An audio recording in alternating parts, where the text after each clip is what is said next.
일주일에 한 번 이상 들르는 마트에서 주부들은 한 주일간 먹을거리를 준비한다. 저희 가족의 건강에 위해되지 않은 상품 위주로 구매를 하고 방사능에 취약한 상품들은 꼼꼼히 체크를 하고 구매를 하고 있습니다. 수산물이라던가 아니면 이 안전성에 대해서 개인적으로 알 수 없는 부분들을 이제 매달 방사능이라던가 이런 부분 측정을 해주셔서 품목별로 검출 수치나 이런 것들, 불검출에 대한 것들을 공유를 해주시거든요. 그럼 저희가 그 부분을 확인을 하고 믿고 먹을 수 있는 그런 장점이 있습니다.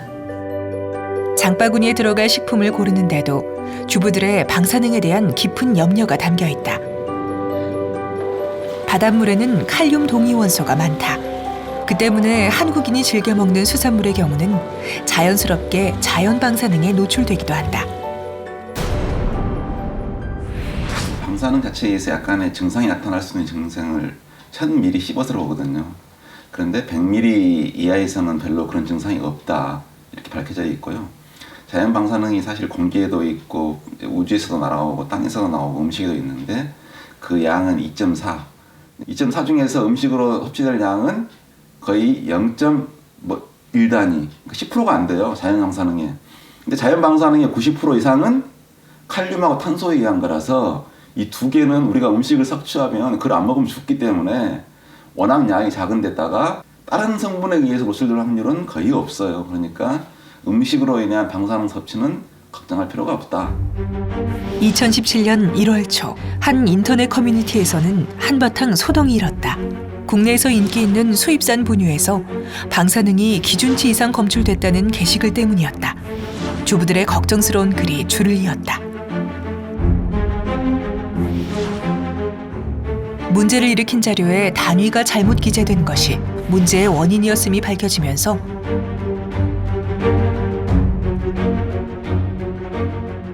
소동은 몇 시간 만에 가라앉았지만 식품의약품안전처는 시중에서 팔리는 모든 분유와 인터넷 커뮤니티에서 문제가 되었던 외국산 분유에 대해서까지 방사능 검출 여부에 관한 조사를 했다. 예, 그 당시에 논란이 되었던 수입 분유 제품에 대해서 국내 유통 중인 제품을 한 32건 정도 그때 검사를 해보니까 모두 적합한 걸로 나타났습니다. 또 그 이후에도 지금까지 우리가 그 제품을 비롯해서 국내 제품도 한 116건 검사해 본 결과 모두 적합한 걸로 나타났고, 이 사건은 사회적으로 방사능에 대한 공포가 적지 않음을 보여준 계기가 되었다.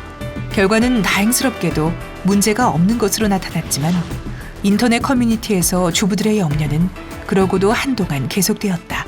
특히 방사능 같으면 우리가 한마디로 정의하면 에너지의 흐름이거든요. 우리 몸의 세포에 에너지를 주고 걔는 없어지는 거죠. 그럼 그 에너지가 우리 몸에 전달해서 예를 들면 DNA가 부서졌다. 그럼 대부분의 경우 몸에서 DNA가 부서져도 또 복구하는 시스템들이 있습니다. 그래서 우리가 자연의 미량 맞았을 경우에 거의 다 복구가 되기 때문에 우리가 큰 문제 없이 이렇게 생존이 가능한 거고요. 소비자들은 방사능이 전혀 없는 세상에서 살고 싶다고 한다.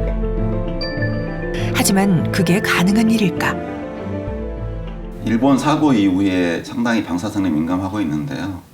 그 양 자체가 아무리 소량이라도 방사선 물질이 들어오니까 위험한 거야라는 생각은 좀 버릴 필요가 있을 것 같습니다. 음식물로 섭취한 물질들은 대부분 잘 배출이 되는데요. 탄소나 칼륨 같은 경우는 중금속이 아닙니다. 아주 가벼운 물질이고요. 칼륨 같은 경우는 항상 우리가 소비되니까 꾸준히 가장 많이 먹어줘야 할 미네랄이거든요. 그러니까 그 물질이 점점 우리에 쌓일 것이라는 걱정은 전혀 할 필요가 없고, 평상시의 양이 우리 몸에 어떤 유해를 가하기에는 1000분의 1, 10,000분의 1도 안 되는 미량이기 때문에 그 양을 걱정할 필요는 전혀 없습니다. 지구의 자기장은 태양을 비롯한 우주로부터 쏟아지는 방사선을 막아주지만 일부분은 지표면에 도달한다. 지각을 이루는 암석 가운데 우라늄과 토륨 등의 동위원소는 스스로 핵분열을 일으키며 방사선을 내보낸다. 비록 미량이지만 우리가 생활하는 환경은 늘 방사선에 둘러싸여 있다. 밀폐된 지하 공간에서 생활하는 사람들은 상대적으로 방사선에 많이 피폭될 가능성이 높은 편이다. 하지만 생물체는 방사선으로 인한 피해가 있을 경우 효율적으로 피해를 복구하며 건강을 유지하는 메커니즘을 발달시켜 왔다. 식품도 마찬가지다. 캐나다 핵안전위원회가 발표한 자료에 의하면 사람은 호흡과 음식물을 통해 일상적으로 방사선에 피폭되고 있다. 대부분은 공기 중 라돈에 의한 것인데 건물이나 흙 등 자연환경에서 오는 것도 적지 않다. 음식이나 음료수에 의한 피폭도 10%가 넘는다. 환경부와 한국환경공단에서 우리 집 라돈 무료 측정과 관리 컨설팅을 해주고 있다. 홈페이지를 통해 신청을 할 수 있다. 일본 후쿠시마 원전 사고 이후에 식약처는 우리 국민이 연간 섭취하는 것들도 다 감안해서 방사선 세심의 기준을 국제 기준인 1000보다 10분의 1 수준이 100베크렐로 설정해서 운영하고 있습니다. 그래서 우리나라에 수입되는 모든 식품들을 검사하고 있기 때문에 국민 여러분들께서는 안심하고 섭취하셔도 좋겠습니다. 정부는 우리나라 식품 방사능에 엄격한 기준을 두고 관리한다. 요오드 130일의 경우 영아용 식품과 육아공품은 킬로그램 리터당 100베크렐을 기준으로 했고 기타 식품은 300베크렐이 관리 기준이다.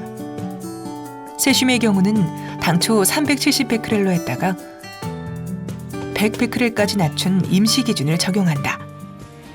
생활 어디서든 식품과 호흡을 통해서도 쉽게 접촉할 수밖에 없는 방사선.